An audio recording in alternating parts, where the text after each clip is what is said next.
हारे के सहारे हैं श्याम खाटुआरे। बोलिए बोलिए। मैं फिर टोक दूं, माताओं बहनों मेरे भाई, भजन अपने लिए करते हैं, किसी पड़ोसी के लिए नहीं। ये वो कमाई है जो सिर्फ हमको मिलेगी, इसका बंटवारा नहीं होता। हाथ उठाओ जरा और बोलो बाबा को, हारे के सहारे है श्याम खाटुआरे।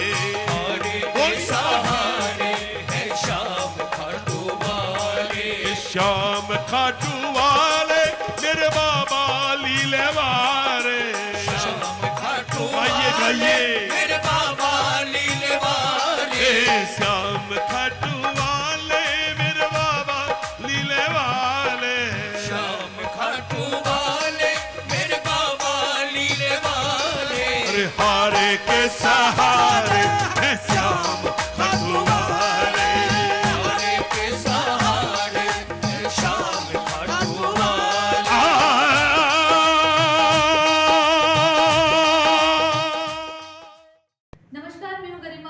आपका IBN 9 न्यूज में। आइए देखते हैं खबरें विस्तार से। आज मालवा आंचल में मां अहिल्याबाई की पावन नगरी पर शाम भक्तों की प्रेरणा स्रोत, गौ सेवा, संत सेवा, समाज सेवा, राष्ट्र सेवा करने वाले परम पूज्य परम श्रद्धेय श्री नंद किशोर जी शर्मा नंदू जी महाराज से इंदौर के वरिष्ठ श्याम प्रेमी एवं महाराज जी के परम शिष्य श्री नरेश जी बेरीवाला के आवास पर साक्षात्कार करने का सौभाग्य मिला। नंदू जी महाराज जी के कर कमलों से ऐसी अनगिनत रचनाएं प्रभु कृपा से रचित हुई है, जिनसे करोड़ों श्याम प्रेमियों का कल्याण निरंतर हो रहा है। महाराज जी का व्यक्तित्व सहज, सरल, निश्चल, प्रेम करने वाला है। जहां करोड़ों प्रेमी वट वृक्ष के नीचे शीतलता का एहसास महसूस कर अपना अपना जीवन संवार रहे हैं। महाराज का एकमात्र उद्देश्य बाबा श्याम का प्रचार प्रसार करना है। प्रचार प्रसार कड़ी में महाराज जी द्वारा 352 दिवसीय संपूर्ण राष्ट्र में श्री श्याम गुणगान यात्रा, अंतर्राष्ट्रीय श्री श्याम गुणगान यात्रा, पहले देश अब विदेश कैलाश मानसरोवर यात्रा आज भी स्वर्ण अक्षरों में अंकित है। प्रेमियों को प्रभु कृपा पाने के लिए रचना के भाव भी सुनाए। साक्षात्कार में महाराज जी ने श्री सांवरा सलोना फाउंडेशन द्वारा भागीरथपुरा इंदौर में बनने वाले बाबा श्याम के मंदिर निर्माण के लिए प्रेमियों से सहयोग करने की अपील की एवं आयोजकों को आशीर्वाद भी दिया। और मैं जी आपके तमाम दर्शकों को मेरा, आपके नंदू जी का जय जय श्री श्याम।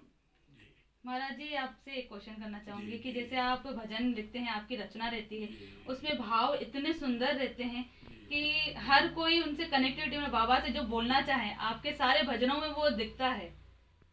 देखिए, ये हमारे ऋषियों ने, हमारे मुनियों ने, हमारे बड़े बड़े संतों ने कई ग्रंथ लिखे हैं, जिसका मैं अध्ययन लगातार मैं करता हूँ। उनके अध्ययन से एक चिंतन होता है कि हम कौन हैं और परमात्मा क्या है। मुख्य तो यही है कि जीव और परमात्मा की बात होती है। तो उन पर जब हम चिंतन करते हैं, उनमें कई भक्तों की गाथाएं भी होती हैं कि किन किन भक्तों को कैसे कैसे ठाकुर जी की सेवा में आगे बढ़े और किस किस मुकाम से उनको गुजरना पड़ा। उसके बाद एक संबल भी मिलता है, और एक मन के अंदर एक इच्छा शक्ति जागृत होती है, एक अंदर से एक मजबूती आती है कि उन्होंने ऐसा किया तो हम क्यों नहीं कर सकते हैं। और उसी में हम जीव जो है नाना प्रकार के, हमारे यहाँ 3 प्रकार की ताप होती है, आदि, व्याधि और उपाधि। तापत्रय विनाशाय, तापत्रय 3 प्रकार के ताप। ठाकुर जी क्या करते हैं, शिष्यादानंद रूपाय विश्वोत्पत्ति हेतु तापत्रय विनाशाय कृष्णाय वयम नमः। तो 3 प्रकार की के कष्टों से इंसान गुजरता है, किसी न किसी मुकाबले, चाहे कोई भी कुछ न कुछ होता है। तो उसको ये जो ईश्वर के भजन से, ईश्वर को सुमरण करने से उनको उन परिस्थितियों से लड़ने की हिम्मत प्राप्त होती है। तो वो जो बातें होती है, वो जो पीड़ा होती है इंसान की, भक्त की, वो पीड़ा तो का जो करते करते महसूस होता है कि इनसे लोग गुजरते हैं, तो वो चीज़ भजनों में झलक जाती है। तो वो मतलब ठाकुर जी आपके के हर शब्द में भजन का जो आपका हर शब्द रहता है उसमें हर शब्द का एक एक अर्थ रहता है। मैंने कहा ना कि कोई किसी, देखिए हर चीज, हर भक्त, हर प्रेमी, गीता में भगवान ने कहा है कि 3 प्रकार के भक्त होते हैं। एक अर्थार्थी होता है जिसको खाली अर्थ की होती है, अर्थ की चाहना करता है। एक जिज्ञासु होता है, उसमें तो कई तरह के जो भक्तों की कैटेगरी हुई है। तो भगवान से कई कई तरह के आदमी के, कोई दर्शन चाहता है भगवान से कि हमको ठाकुर जी के दर्शन मिल जाए, हमको ठाकुर जी की भक्ति मिल जाए। तो का मार्ग है जो सबके लिए, अप्रेम सरोवर सगला बरोबर, ठाकुर जी के लिए वो तो सब पर समान है। वो तो एक पतंगा है, उसके लिए भी वैसा ही है, और बड़े से बड़े के सबके लिए अच्छा है। उनकी कृपा तो सब पर बरसती है। तो वो हम प्रार्थना करते हैं, वो अपने अपने भाव से। ये निर्भर करता है, हर हर भक्त की अपनी अपनी कैटेगरी गीता में भी बताया कि कितने प्रकार के भक्त होते हैं। तो वो चीज़ें भजनों में आती है। उन प्रकार के भक्तों के बारे में कल्पना होती है, चिंतन होता है उनका कि उनके मन में क्या चल रहा होता है।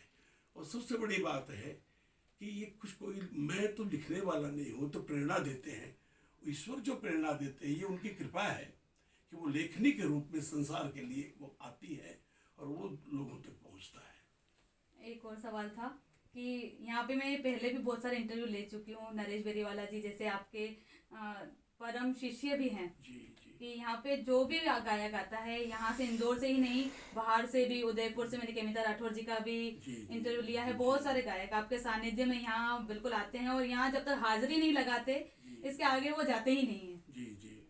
तो बेरीवाला अंकल के लिए जैसे आप क्या कहना चाहेंगे कुछ शब्द? देखिए, जो भी नए लोग आते हैं, एक हमारे यहाँ कहते कि भक्त भक्ति भगवंत गुरु चतुर नाम बपु एक। भक्त भक्ति भगवंत गुरु चतुर नाम बपु एक। तो दूसरा, आप कितना किसी को सम्मान देते हैं, आप उसको कितना महत्व देते हैं, तो वो आपसे आकर्षित होते हैं, आपके पास आना चाहते हैं, क्योंकि उनको आपके पास से कुछ कई चीज़ें मिलती है। तो आज नरेश जी वर्षों से मेरे पास है, हाँ, मेरे साथ में है, तो मैं तो अंदर तक जानता हूँ। मैं समझता हूँ कि कम से कम 30 साल के हैं। तो मैंने इनको मतलब इतना डाउन टू अर्थ, और सबसे बड़ी बात डाउन टू अर्थ, सबके लिए सुलभ, और सबको जितनी हमारे पास क्षमता है वो क्षमता के अनुसार लोगों के लिए काम आना। और मनुष्य का फर्ज भी यही है कि अपने लिए जिए तो क्या जिए, अपने लिए तो सभी जीते हैं। जीवन तो वो है, कितना ही लंबा पेड़ हो जाए अगर किसी को छाया नहीं दे, पेड़ वो छोटा ही अच्छा तो किसी को छाया तो दे। तो नरेश जी एक ऐसे छायादार हैं, वृक्ष हैं, जिनके पास बहुत, मैं भी जानता हूँ कि कई नए, क्योंकि हम लोग जब आए थे तो ये भजन प्रवाहक जो भजन गाते हैं, आप गायक बोलते हैं, हम गायक नहीं बोलते उनको, क्योंकि ये वो प्रवाह करते हैं, भक्ति का प्रवाह करते हैं, ज्ञान का प्रवाह करते हैं, तो वो प्रवाहक हैं। और तो वो नए जो आते हैं इनके पास, तो इनके पास आते हैं तो इनके पास बहुत कुछ उनको मिलता है। तो इसलिए वो आपके तस्वीर के नीचे ही एक ये है कि अनाथ के सर पर उसी का हाथ आता है जिसके सर पर दीनानाथ का हाथ होता है। तो दीनानाथ का जिसके हाथ सर पे होता है वही तो आगे आएगा, इन कामों में आगे बढ़ के लेगा अपनी क्षमता के अनुसार। तो नरेश जी उसमें बिल्कुल ये कष्ट मोल लेते हैं, पीड़ा भी तो होती है इनको, ऐसा नहीं इतना ईजी है, उसके लिए इनको अपना समय देना पड़ता है, और भी कई चीजें हैं। तो बिल्कुल आज तो अच्छे, मतलब नरेश जी आज मध्य प्रदेश में एक अब तो बहुत से यहाँ काफी इस क्षेत्र के लोग तो जानते ही हैं। आज हिंदुस्तान में नरेश जी को लोग जानते हैं कि बाबा के प्रिय लाडले में से हैं ये। एक मैं रिक्वेस्ट करूंगी महाराज जी से कि 2 लाइनें अपने भजन की गाकर और हमारे श्याम प्रेमियों को, ताकि उनको आपका एक संदेश जा सके। जी जी।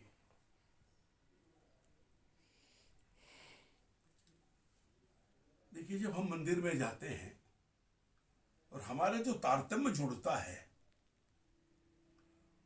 वो आंखों से आंखों के द्वारा होता है।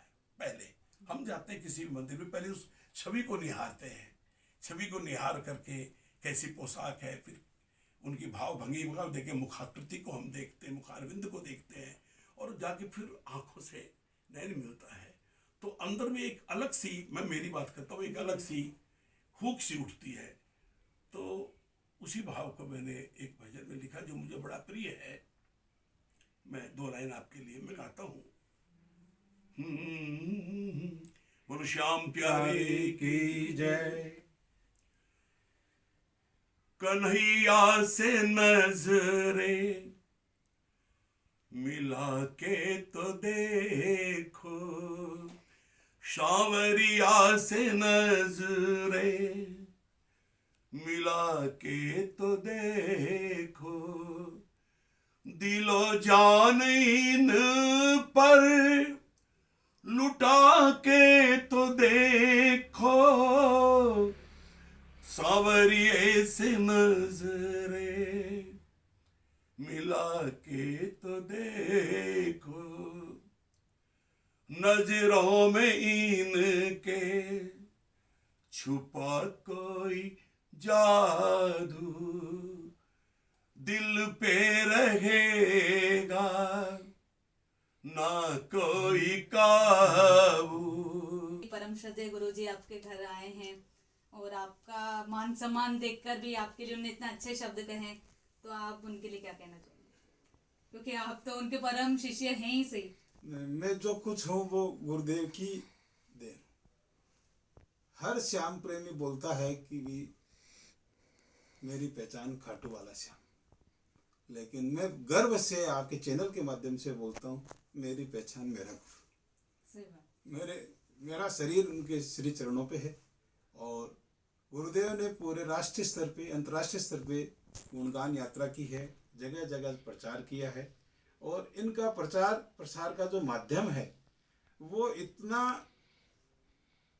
शब्दों के द्वारा, संकीर्तन के द्वारा, प्रेमियों से मिलन के द्वारा, एक दूसरे के दुख दूर के अंदर एक परामर्श के द्वारा आज श्याम जगत इनको भजन प्रवाह के रूप में देखता है। इसके अलावा ये श्याम जगत के अंदर मैं बोलता हूँ कि ये श्याम भक्तों के प्रणेता और श्याम भक्तों के लिए एक आदर्श के रूप में, श्याम भक्तों के हर तरीके से लोग नंदू जी गुरु जी को अपना सब कुछ मानते हैं। आज करोड़ों की प्रेमी ऐसे हैं जो गुरुदेव के चरणों के अंदर रस देने के लिए आतुर रहते हैं। मैं सौभाग्यशाली हूँ कि आज गुरुदेव मेरे पास है और गुरुदेव का आशीर्वाद मेरे पास सदा है। मेरे पास जो भी पहचान है वो मेरे को किसी व्यक्तिगत कुछ भी नहीं है, गुरुदेव का दिया हुआ है। जितने भी भजन प्रवाह के आते हैं उसमें भी मेरा कोई रोल नहीं है, उसमें भी गुरुदेव की कृपा ही निहित है।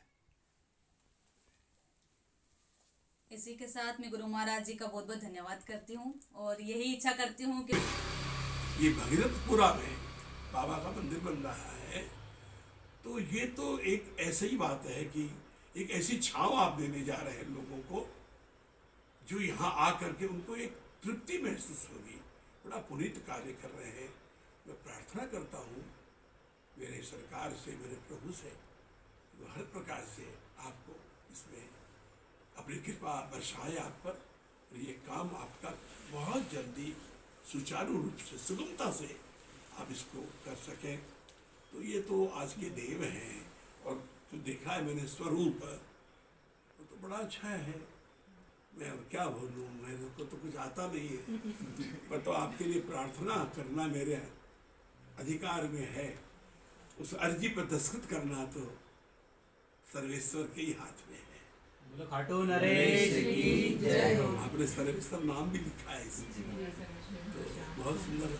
और ये यही पुस्तक है वो जो स्कंद पुराण, इसको आप क्लोज करो थोड़ा सा, स्कंद पुराण इसमें लिखा, देखो 18 पुराण हमारे। अभी के लिए इतना ही। लगातार खबरों के लिए बने रहिए IBN News 9 के साथ। नमस्कार।